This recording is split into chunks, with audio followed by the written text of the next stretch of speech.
শেখ হাসিনাকে অনেকগুলো মামলা থেকে রেহাই দেওয়া হয়েছে তথ্য প্রমাণ না পাওয়ার অভাবে। এসবই ভারতের দয়া। আর সেই দয়ার বিনিময়ে যদি পেট্রোল আসে, ডিজেল আসে, আপাতত সরকারের জন্য এটি বেশি গুরুত্বপূর্ণ। ওই জেলখানায় তাদেরকে বন্দী রেখে নিজেদের ক্ষমতাকে সংকুচিত করা বা ঝুঁকির মধ্যে রাখা সরকারের জন্য নিরাপদ নয়। বাংলাদেশে তেল সংকটে পেট্রোল পাম্পগুলো প্রায় অচল।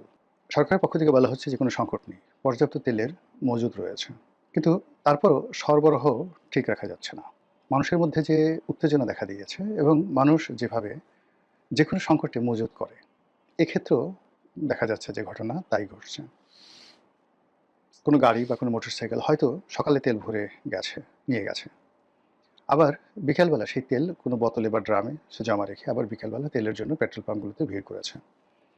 ফলে অন্যান্য সময় দেখা গেল যে পেট্রোল পাম্পে যদি সরকারি ডিপো থেকে তেল সরবরাহ করা হয়, যে তেলে 24 ঘন্টা চলে, সেই তেল এখন 3 ঘন্টাতে শেষ হয়ে যাচ্ছে বলে সরকারের পক্ষ থেকে বলা হচ্ছে। অথচ মানুষের যে চলাচল এই সময়টাতে অনেকটা সীমিত। দ্বিতীয়ত সমস্যা হচ্ছে পেট্রোলে এবং অকটেনে, অর্থাৎ মোটরসাইকেল এবং প্রাইভেট যে কারগুলো রয়েছে এগুলোতে, যেগুলো হওয়ার কথা নয়। হওয়ার কথা নেই এই কারণে যে আমাদের গণপরিবহন সবই চলে ডিজেলে। তো ডিজেলে কোনো সমস্যা নেই, এবং যেটিতে সমস্যা হওয়ার কথা এলএনজিতে কোনো সমস্যা নেই। তারপর বিদ্যুৎ প্ল্যান্টগুলো চলে সেই ফার্নেস অয়েলে, এলএনজিতে এবং ডিজেলে, সেখানে কোনো সমস্যা নেই। অকটেন এবং পেট্রোলে যে সমস্যা হচ্ছে, এটা কোনো অবস্থাতে হিসাব মেলানো যাচ্ছে না। এই দুটো প্রোডাক্ট আমাদের দেশে পেট্রোলিয়ামের বাই প্রোডাক্ট, অর্থাৎ আমাদের দেশে যেগুলো গ্যাস ক্ষেত্র রয়েছে, অর্থাৎ আমরা যে মাটির তলা থেকে গ্যাস উত্তোলন করি, সেই গ্যাস উত্তোলন করতে গিয়ে সেখান থেকে কিছু তেলও আসে। এই তেলগুলো রিফাইন্ড করে আমরা যে অকটেন পাই আর পেট্রোল পাই, এটা দিয়ে আমাদের দেশ চলে যায়।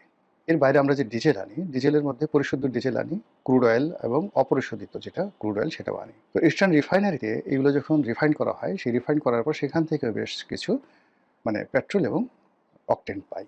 আমাদের দেশের যে চাহিদা, পেট্রোলে আমরা একেবারে স্বয়ংসম্পূর্ণ, আর অকটেন এটা সারপ্লাস থাকে। কাজেই এটা নিয়ে কেন আতঙ্ক ছড়ানো হচ্ছে, কেন লোকজন আতঙ্কে মজুত করছে, কেন ভয় পাচ্ছে, এটা আমি বুঝতে পারছি না। কিন্তু সমস্যা দিনকে দিন প্রকট থেকে প্রকট আকার ধারণ করছে। অনেকগুলো পেট্রোল পাম্পে মারামারি হচ্ছে, কাটাকাটি হচ্ছে এবং গাড়ির লাইন ক্রমশ বাড়ছে। এখন এই যে বাংলাদেশের যে সমস্যা, এই সমস্যাটা বাদ দিয়ে আমরা যদি বিশ্বের অন্যান্য দেশে দেখি বা তাকাই, যেখানে আমাদের মতো গ্যাস ফিল্ড নেই, তো তাদেরকে তো আসলে পেট্রোল, ডিজেল, তারপরে অকটেন থেকে শুরু করে সবকিছু আমদানি করতে। এই সকল দেশে প্রচণ্ড সমস্যা দেখা দিয়েছে। ফিলিপিন্স ইতিমধ্যে তাদের দেশে জরুরি অবস্থা জারি করেছে এই পেট্রোলের সেই বিতরণ এবং বিপণন নিয়ে। নজিরবিহীন ঘটনা। ইউরোপের একটি দেশ, আজকে এই ভিডিও যখন করছি, একটি দেশ শুরু করেছে যে নির্দিষ্ট পরিমাণের বাইরে কেউ নিতে পারবে না। অন্যদিকে যুদ্ধ যে পর্যায়ে গড়িয়েছে, খুব দ্রুত এটি সমাধান হবে মনে হচ্ছে না। আমেরিকা শান্তির জন্য 15টি প্রস্তাব দিয়েছে, যেটি ইরানের পক্ষে মান্য করা সম্ভব নয়। আবার ইরান যে 5টি শর্ত দিয়েছে, সেই 5টি শর্তের একটিও আমেরিকার পক্ষে মান্য করা সম্ভব নয়। ফলে আর এক দফা আক্রমণ প্রতি আক্রমণ চলে। এর মধ্যে ডোনাল্ড ট্রাম্প বেশ কয়েকবার তার কথা পরিবর্তন করেছেন, আর এই কথার উপর বিশ্বাস স্থাপন না করে ইরান তাদের যে আক্রমণ সেটা ক্রমশ বাড়িয়ে চলেছে। পাকিস্তানের মাটিতে এই মুহূর্তে ইরানের স্পিকার, জাতীয় সংসদের স্পিকার, এবং মার্কিন যুক্তরাষ্ট্রের দুজন গুরুত্বপূর্ণ কর্মকর্তা, ভাইস প্রেসিডেন্ট এবং পররাষ্ট্রমন্ত্রী, এই দুজন আলোচনা অংশগ্রহণ করছেন পাকিস্তানের মাটিতে। কিন্তু কোনো অবস্থাতেই কোনো পক্ষ আক্রমণ বন্ধ করছে না, কেউ কাউকে বিশ্বাস করতে পারছেন না। এর মধ্যে বিশ্বের যে জ্বালানি মার্কেট, এটি 24 ঘন্টার মধ্যে 2 থেকে 3 বার ওঠানামা করছে। একবার উঠছে, একবার নামছে। শেয়ার মার্কেটগুলো ওঠানামা করছে,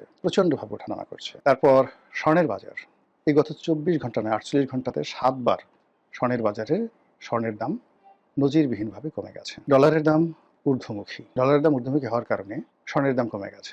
আর মধ্যপ্রাচ্য সহ অন্যান্য যে দেশগুলো, ইনক্লুডিং রাশিয়া, তারা তাদের যে তেলের উৎপাদন এটা সীমিত করেছে। ফলে তেলের মূল্য যদি $300 পার ব্যারেলে চলে যায়, এটি আশ্চর্য হওয়ার কিছু থাকবে না। আমাদের দেশের যে জ্বালানি নিরাপত্তা, এটাতে বৈচিত্র্য আনার জন্য আমরা এলএনজিতে গিয়েছি, এবং আপনারা জানেন যে এলএনজি মধ্যপ্রাচ্যের যে দেশগুলো সাপ্লাই করে তাদের মধ্যে নাম্বার 1 হলো কাতার, এবং কাতারের সঙ্গে মূলত আমাদের এলএনজি আনার যে চুক্তি এটা ছিল। এর বাইরে সিঙ্গাপুরের যে স্পট মার্কেট, সেখান থেকে আমরা মাঝে মধ্যে কিনতাম। সালমান এফ রহমান এই ব্যবসাগুলো করতেন। বিপু ছিল যে তেলমন্ত্রী, বিপু, তার কোম্পানি কাজগুলো করতেন, এখনো তারাই করছেন। তো কাতার সেখানে